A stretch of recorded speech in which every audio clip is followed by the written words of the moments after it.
Bing Crosby was born Harry Lillis Crosby on May 3, 1903, the fourth of 7 siblings, in Tacoma, Washington.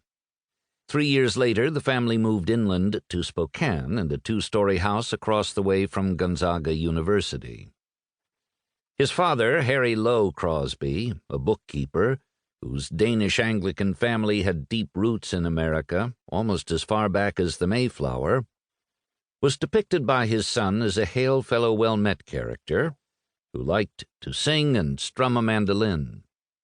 His mother, Catherine Helen Crosby, née Harrigan, was a devout Catholic and a hard-line disciplinarian whose Irish ancestors went to Canada in 1831 and gradually moved to the United States and westward to Washington.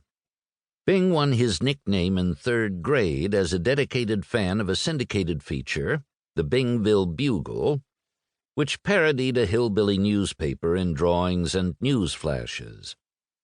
At Gonzaga's high school and university, he excelled in elocution, Latin, English, history, and Christian doctrine.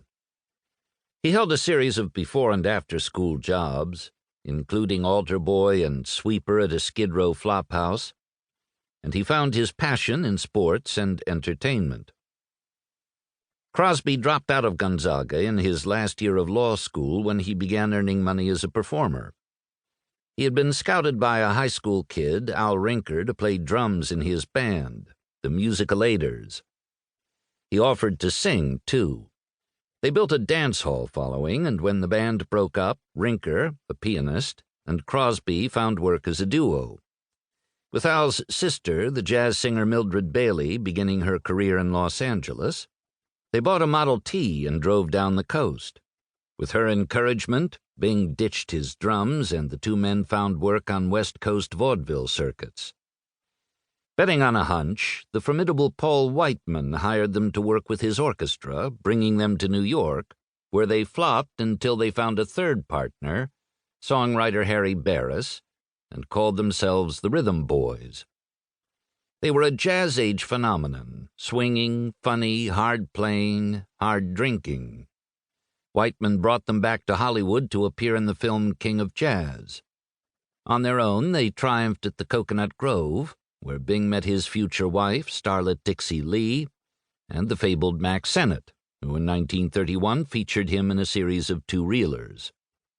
That year, he was also recruited by CBS to star in a network series, the success of which led to his record-breaking tenancy at New York's Paramount Theater and the national obsession with a new microphone-savvy style of singing called crooning.